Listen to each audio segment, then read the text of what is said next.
నమస్కారం. కాశీ అంటే వెలుగుల నగరం, వెలుగులను ఇచ్చే నగరం.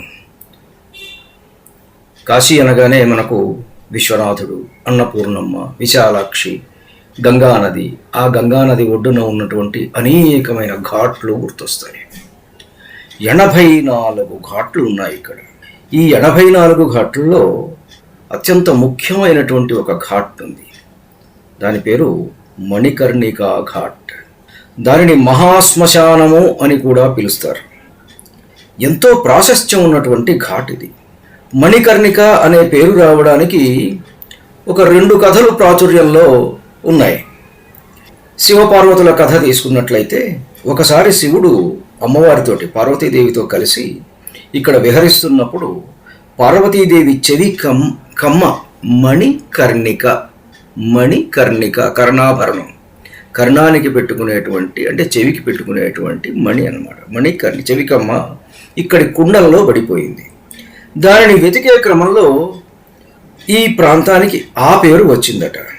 ఇంకొక కథ ఏమిటంటే, టూకీగా సృష్టి ప్రారంభంలో విష్ణుమూర్తి జగత్ కళ్యాణం కోసం ఇక్కడ తన చక్రంతో ఒక కుండాన్ని దవ్వి ఘోరమైన తపస్సు చేశాడు. ఆయన తపస్సుకు మెచ్చి శివమహాదేవుడు ఇక్కడికి వచ్చినప్పుడు శివుడి యొక్క చెవి ఆభరణం మణికర్ణిక ఆ కుండంలో పడింది. ఆ కుండాన్నే నేడు మణికర్ణికా కుండము అని పిలుస్తారు. ఇది జీవన్ముక్తి కేంద్రం. భారతీయుల నమ్మకం ప్రకారం మణికర్ణికా ఘాటు వద్ద అంత్యక్రియలు జరిగి గంగానదిలో అస్థికలు నిమజ్జనం చేయబడితే ఆ జీవుడికి పునర్జన్మ ఉండదు, నేరుగా మోక్షం లభిస్తుంది అనేటువంటిది భారతీయుడి విశ్వాసం. ఇక్కడ మరణించే లేదా దహనమయ్యే ప్రతి జీవి చెవిలో స్వయంగా కాశీ విశ్వేశ్వరుడే తారక మంత్రాన్ని ఉపదేశించి వారిని సంసార బంధాల నుండి విముక్తులను చేస్తాడని భారతీయుడి ప్రగాఢ విశ్వాసం. ఈ ఘాట్ యొక్క అత్యంత విలక్షణమైనటువంటి అంశం ఏమిటంటే, ఇక్కడ 24 గంటలు చితులు మండుతూ ఉంటాయి. ఏడాది పొడుగునా మండుతూనే ఉంటాయి. ఇక్కడి శ్మశాన వాటిక ఎప్పుడూ చల్లబడదు. ఆరని శ్మశానం అది. జీవితం యొక్క అంతిమ సత్యాన్ని, వైరాగ్యాన్ని ఈ ఘాట్ మనకు కళ్ళకు కట్టినట్టుగా చూపిస్తుంది. ఒకవైపు ప్రశాంత గంభీరంగా ప్రవహించే గంగానది, మరోవైపు మండుతున్న చితులు ఇక్కడి వాతావరణాన్ని ఆధ్యాత్మికంగా మనుషుల్ని ఆలోచింపచేస్తూ ఆధ్యాత్మిక ఉన్నతులకు తీసుకొని వెళ్తాయి. ఈ ఘాట్ పరిసరాలలో మణికర్ణికా కుండం, ఇది ఘాట్ ఆనుకునే ఉంటుంది. శివుడి కంటే ముందే విష్ణుమూర్తి దీనిని నిర్మించాడని అందరూ నమ్ముతారు.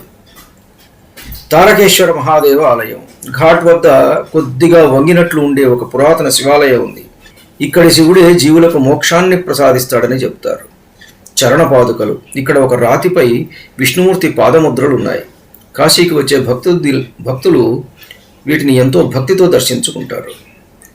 ప్రతి సంవత్సరం హోలీ పండుగ తర్వాత వచ్చే నవమి, దశమి తిథుల్లో ఇక్కడ ఒక విచిత్రమైన సంప్రదాయం ఉందట. చితిభస్మంతో ఇక్కడ హోలీ ఆడుకుంటారు. దీన్నే మశాన్ హోలీ అని అంటారు. జనన మరణాల చక్రం నుండి విముక్తిని ప్రసాదించే పరమ పవిత్ర భూమిగా మణికర్ణికా ఘాట్ జగత్ ప్రసిద్ధిగాంచింది.